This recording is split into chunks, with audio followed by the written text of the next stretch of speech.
Abuja, the House of Representatives has flagged off an investigative hearing into the inclusion of a non-existent agency in the 2026 Appropriation Act.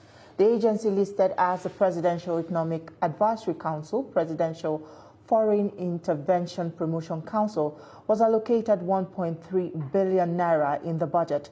The ad hoc committee, chaired by Yusuf Gagdi, is probing how allocations linked to non-existent agencies found their way into the 2026 budget, despite government's position that the council was never legally established.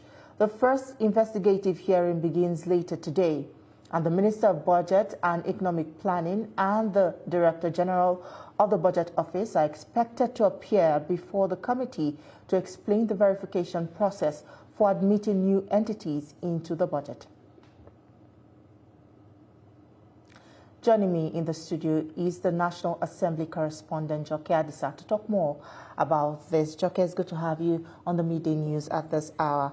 Well, the House of Reps has flagged up an investigative hearing on this alleged illegal agency. What exactly did the chairman of that committee, the other committee, Honorable Yusuf Gagdi, say about this non-existent agency that even ended up in the 2026 budget? Yes, let's pick it up from here. As we speak, the chairman of that committee does not have an opinion.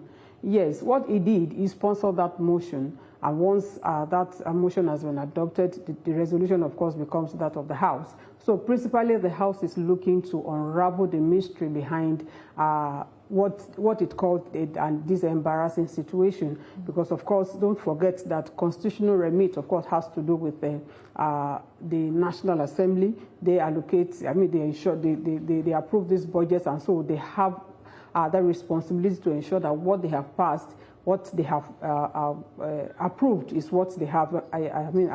Is what they have seen. You'll recall that only some time ago we saw a member of the House, and indeed the House did raise the alarm over the fact that a particular bill that became an act, what is in circulation was not what the House approved. So this basically is for the House to see that it unravels the mystery, so as to avoid a repeat. So basically it's about setting the record straight, knowing where loopholes were, and as such be able to also block those loopholes to avoid a recurrence. Well, in your report, you said the Minister of Budget and the DG Budget Office are expected to also appear before the committee today.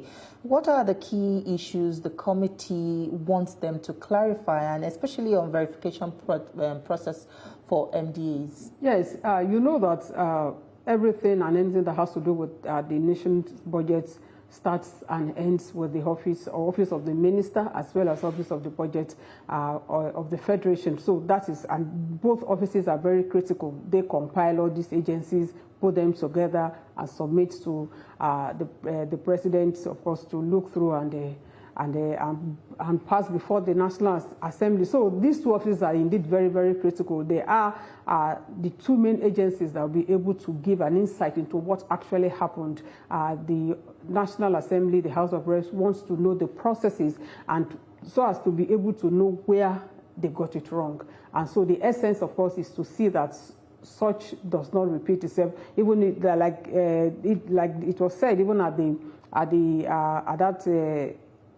the floor of the House during a debate on that motion, the concern really is to see that this does not recur, and that going forward, every agency that is entrusted with one assignment or the other lives up to expectations, so that we do not see this happen often. And is this going to be an open session? Because Nigerians are really interested in this matter. Of course, it is an open session. It is an open session, and what the House, of course, will be looking at is to ensure that the National Assembly does its own bid.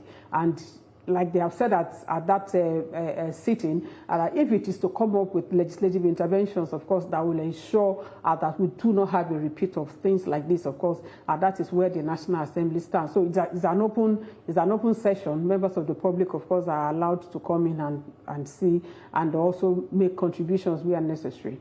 All right, thank you so much, Joke Adisa, for this update.